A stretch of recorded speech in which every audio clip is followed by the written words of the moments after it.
Bel bonjour, bonjour, hello, hola, bonjour Caribbean people de la diaspora. Je suis Elora, et oui, me voilà de retour. Sandrine étant en vacances, je la remplace momentanément. Merci à vous de suivre Caraïbes News.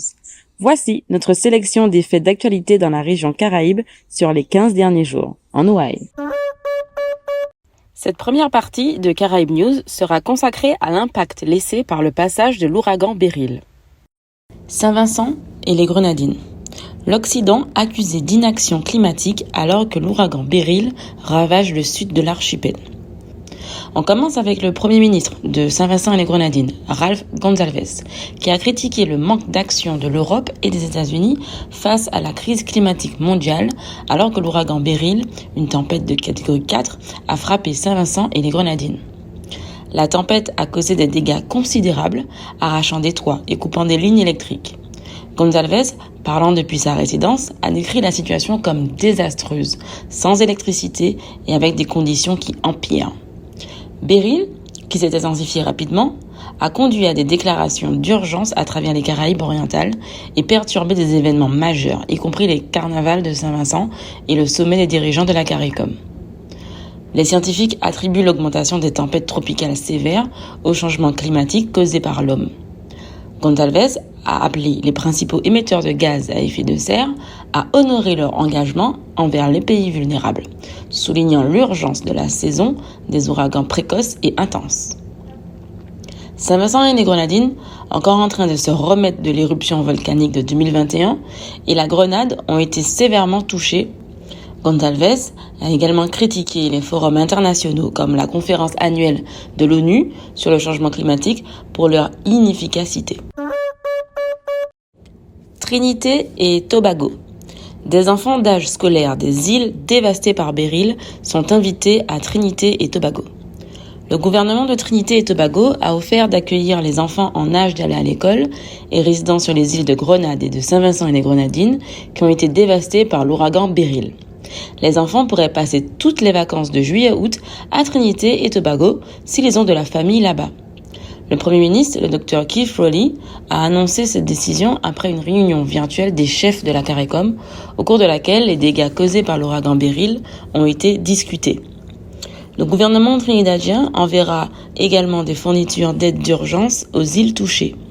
Et puis, ajoutons aussi que le directeur général de l'Organisation des États de la Caraïbe orientale, Jules Didacus, a exprimé sa profonde tristesse face aux pertes en vie humaine et aux dégâts dans la région. Jules Didacus a souligné l'importance de l'unité régionale pour surmonter les défis et a félicité les pays offrant une assistance logistique aux îles sinistrées. Martinique. Les opérations curage se poursuivent dans les rues de Fort-de-France. Après le passage de l'ouragan Beryl, les opérations de nettoyage se poursuivent sur le front de mer de la ville de Fort-de-France. Les agents des services techniques s'activent pour enlever la boue, la vase, les pierres et les algues qui jonchent le sol. Balais, pelleteuses et canons à eau sont utilisés pour nettoyer la ville.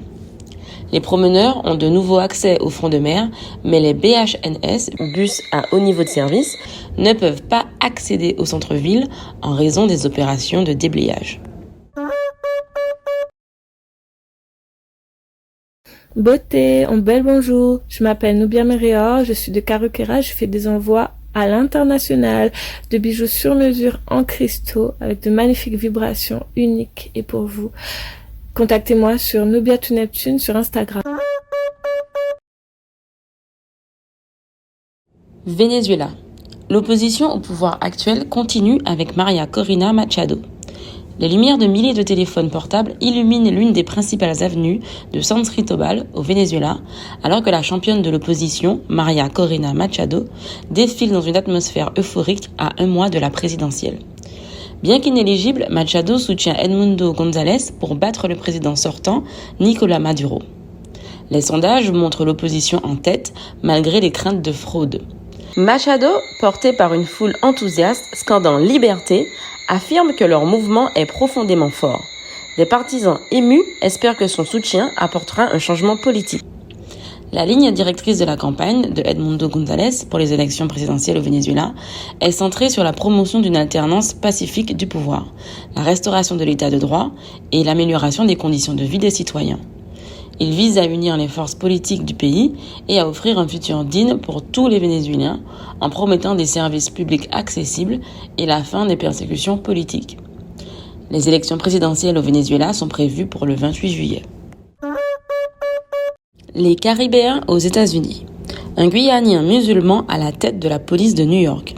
Amir Yakatali, le premier chef de police guyanien musulman du département de police de New York, NYPD, est un Américain guyanien de première génération. Né et élevé à Brooklyn par des parents immigrants, Yakatali a rejoint le NYPD après avoir été inspiré par les récits de son père sur la police. En tant que chef de la formation à l'académie de police du NYPD, il prépare les recrues à la police moderne et façonne leur état d'esprit. L'académie, située sur le College Point Boulevard, dans le Queens, offre une formation à la fois théorique et pratique, incluant des environnements simulés pour la police du monde réel. La philosophie de leadership de Yakatali repose sur l'humilité, le respect et la compréhension du pouvoir et de la responsabilité de l'uniforme du NYPD.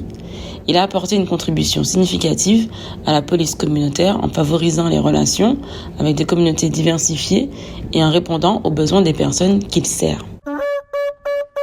Haïti. Compas direct ou compas direct. Dans cet article, le journaliste d'Aïbobo Post, Nazaire Joinville, aborde le conflit linguistique en Haïti concernant l'orthographe de la musique compas, popularisée par Nemours Jean-Baptiste. L'orthographe française, compas direct, utilisée par Nemours Jean-Baptiste, est considérée comme un fait historique par certains, tandis que d'autres préfèrent l'orthographe créole, compas direct. Le débat sur l'orthographe reflète la lutte pour la reconnaissance du créole en tant que langue à part entière dans un pays où le français est encore dominant. Dans les années 1950, le créole était marginalisé et interdit dans certains espaces, mais il a progressivement gagné en reconnaissance et en utilisation, notamment après son officialisation dans la Constitution en 1987. Dans le secteur de la musique, compas, les noms de groupes en français étaient courants dans les années 60 et 70, mais aujourd'hui, la plupart des groupes utilisent des noms créoles ou anglais. Certains conservateurs acceptent désormais l'utilisation du créole pour mettre en valeur l'identité haïtienne.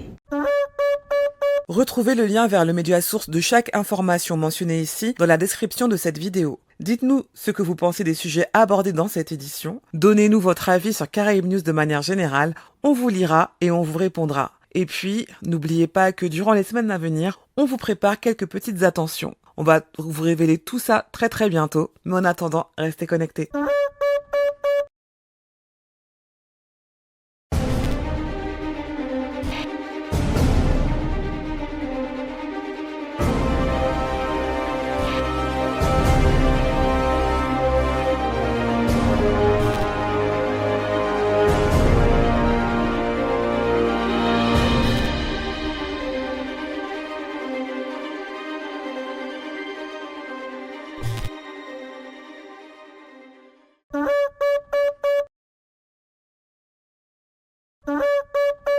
Vous aimez Caraïbes News et vous souhaitez nous soutenir? Alors n'hésitez pas à liker et partager cette édition de Caraïbes News avec vos amis, car plus on est de fous et plus il y a de news. Pour ne rater aucune des futures éditions, abonnez-vous à la chaîne YouTube USC United States of the Caribbean ou alors à la playlist USC Caraïbes News de la chaîne. Et enfin, si vous en avez la capacité, vous pouvez aussi nous soutenir en nous offrant un thé ou un café, voir le lien de notre page Buy Me a Coffee dans la description. Je vous invite également à visiter la page Instagram United States of the Caribbean @USC5_ pour suivre l'intégralité de son activité. Sur ce, je vous dis à dans d'autres soleils.